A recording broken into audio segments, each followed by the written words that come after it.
Sortir de la crise, c'est d'accepter l'épreuve. C'est pas de la rejeter, mais c'est de dire, OK, comment je peux être en paix avec, oser demander de l'aide et avoir confiance en la vie. Le premier pas, c'est retrouver la paix intérieure. Moi, lors de ma, on va dire, deuxième grande crise, j'avais une vingtaine d'années, je me suis séparée de quelqu'un avec qui ça a été violent sur la fin, ça faisait 4 ans et demi qu'on était ensemble. Donc j'ai re-emménagé chez papa. Et puis, je savais plus. Est-ce que c'est le marketing que je voulais faire? J'avais plus de boulot. Et ça a été 4-5 mois. En plus, c'était le moment où ma grand-mère était en fin de vie. 4-5 mois, super difficile. Mais c'était surtout me rendre compte que c'était dans ma tête. Que chaque jour, il y avait ce brouillard-là. Et que c'était toutes mes pensées qui m'empêchaient d'être en paix. Et le fait, et j'ai eu vraiment cet objectif à 21 ans de me dire, OK, maintenant, l'objectif, c'est d'être en paix pour me relier à mon âme. Et là, j'écris un livre sur comment calmer son esprit qui sortira en début d'année prochaine. Parce que pour moi, c'est la première étape, être en paix. Okay. Donc, pour être en paix, je vais vous poser quelques questions. C'est vraiment de se rendre compte comment aujourd'hui tu stresses. Il y a des gens, ils stressent en permanence.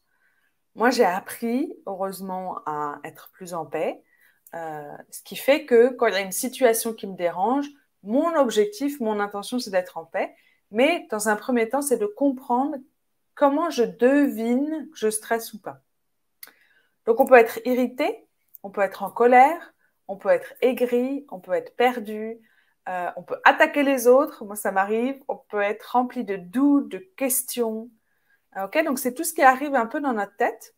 Donc, sors à l'intérieur de toi, tiens, c'est quoi ce qui résonne le plus en toi, juste pour observer à quel moment tu stresses. Ensuite, ça vient dans le corps. Migraine, torticolis, mal de dos, ça peut être les genoux, ça peut être le ventre. On a eu 2 personnes où c'était beaucoup le ventre. Et on a des comportements aussi, des comportements qui sont nocifs pour nous. On va trop manger, on va peut-être plus fumer, on va peut-être plus boire, on va peut-être pas avoir envie de sortir de chez soi et donc de pas forcément être dans le mouvement. Ok, donc c'est plus tu vas prendre conscience, ok, comment je stresse, plus tu vas dire, ah ok, stop maintenant, pause, qu'est-ce que je fais pour être plus en paix? Euh, Moi, à un moment, j'étais avec mon papa et mon frère à Stockholm en voyage et en fait, il m'énervait. Je trouvais que dès que je posais une question, dès qu'il disait un truc, voilà, c'est comme si le monde m'énervait. Et puis à un moment, mon père, il m'a dit, mais est-ce que tu stresses par rapport à quelque chose? Et sur le coup, j'avais envie de réagir du tac au tac et dire, non, non, moi, je stresse pas du tout, c'est vous qui êtes chiant, etc. Enfin, d'une manière plus polie. Mais j'ai fait quand même la pause et je me suis dit, ah ouais, en fait, je stresse.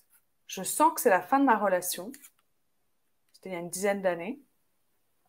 Et je pense que je suis pas prête à me séparer maintenant, mais je sens que c'est la fin. Et Et souvent, quand je suis avec mon père, soit c'est que j'ai trop de questions, soit je commence à attaquer ou à être plus tendue dans mes paroles. Et là, il me dit, OK, est-ce que là, tu stresses? Moi-même, avant ça, quand j'ai plein de doutes, quand j'ai plein de questions, ou vraiment, quand j'en peux plus, je me dis, ah, la vie, elle est pourrie. Genre, à un moment, je m'étais fait une tartine, et puis elle est tombée. J'étais vraiment fatiguée. Je sais plus à quelle période c'était, il y a quelques mois. Et puis ça tombe, et je fais, ah, non, mais tout est pourri, c'est nul, rien ne va plus. Alors que c'est juste une tartine qui était tombée, quoi. OK? Donc ça m'aide à observer quand je stresse. L'idée, c'est pas d'être toujours en paix et parfait, mais c'est d'observer à quel moment tu stresses pour revenir plus en paix. Vanessa, quand je stresse, j'ai tout ça. Alors, essaye de voir plus précisément. Est-ce que tu es en colère? Est-ce que tu as des doutes? Est-ce que tu as des questions? Comme ça, plus tu vas l'identifier, plus ça va t'aider après à transformer. Donc, ajoutez, vous, toi, qu'est-ce qui fait que ça manifeste ton stress? Ça peut être aussi, j'ai des insomnies, j'ai du mal à dormir, j'ai plus le goût de vivre, je sens que j'ai plus de joie, etc. Ok, azimut, le premier point et le troisième. Ok, donc plus manger ou plus fumer et être en colère. Migraine, mal de dos pour Morgane. angoisse, triste, mal au cou et je fume. OK. Donc, des fois, on peut voir le degré. Hein. C'est comme si, avant que ça arrive dans le corps, on peut voir les mini-manifestations avant. Mal au ventre, nœud à l'estomac, je me bloque le sacrum. Très fun. OK. Donc, voyez, avant que ça arrive dans le corps, est-ce qu'il y a des mini-manifestations de votre stress? Lorsque je stresse, ma cicatrice d'opération me fait mal et je la sens plus. OK. Donc là, c'est encore dans le corps. Azimut, réveil nocturne vers 3h30. OK. Donc là, l'idée, je vais vous laisser écrire, mais c'est vraiment de se dire, OK, comment je stresse? Parce que plus j'en prends conscience, plus je reviens dans cette paix. Et ensuite, c'est les 3 étapes. C'est stop, pause, action. Par exemple, moi, je me rends compte quand je commence intérieurement à attaquer mon mari 2-3 fois, à me dire, ah là là, mais il est chiant, il a fait ça, ou c'est pas comme ça qu'on fait, etc. Je ne le dis pas à voix haute, mais je me dis, ah ok, là, je stresse. Donc, je fais une pause et je me dis, action, qu'est-ce que je peux faire maintenant pour être plus en paix? Et des fois, ça va être de le dire, en fait, de dire, voilà, Doudou, je stresse par rapport à ça, est-ce que tu peux me prendre dans les bras? Ou ça va être de dire, ok, je vais faire un tour dehors et me connecter à la nature. Mais c'est vraiment après les étapes, ok, je me rends compte, je stresse, stop, pause, action. Alors, Nathalie, je ne supporte plus rien et plus personne. Je te comprends. Des réveils nocturnes aussi pour les nains, ok, fréquents.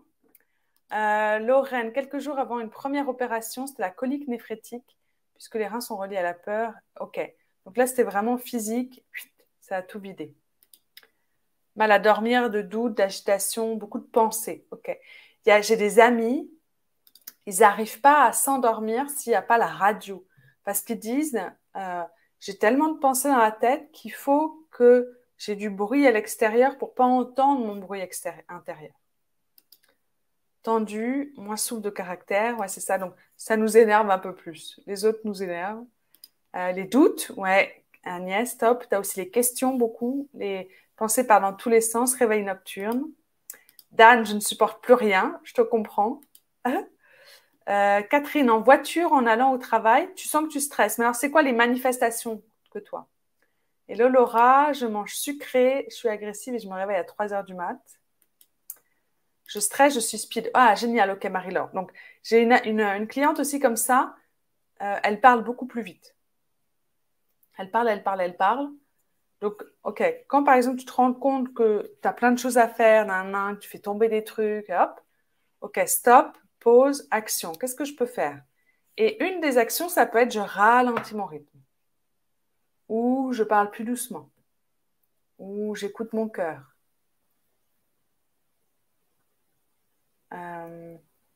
Ok, Valérie, je répondrai à ta question.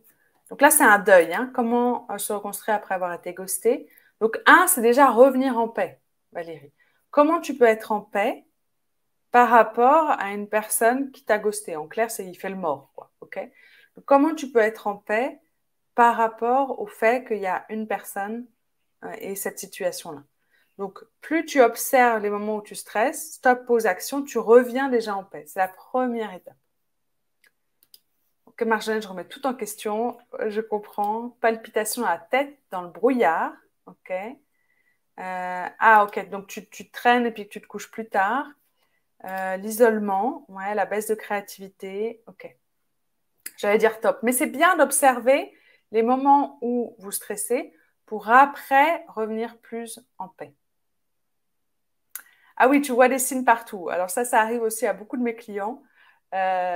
Et du coup, je m'y perds. OK. Donc ça, c'est la première. Donc l'objectif, toujours du webinaire, de la conférence, c'est de se dire comment je sors d'une épreuve grâce à mon âme. La première qu'on a vue, c'est d'être plus en paix. Le fait d'être plus en paix, ça te permet déjà de vivre avec beaucoup plus de légèreté, on est d'accord, on a plus le sourire, mais ça te permet aussi d'avoir de prendre de la distance par rapport à ce que tu vis et de prendre des décisions après qui sont plus alignées. C'est comme si tu as une clarté, une vision qui va être plus grande et donc les choix que tu vas faire derrière, bah, ils vont être plus alignés sur ton âme et tu vas moins perdre de temps.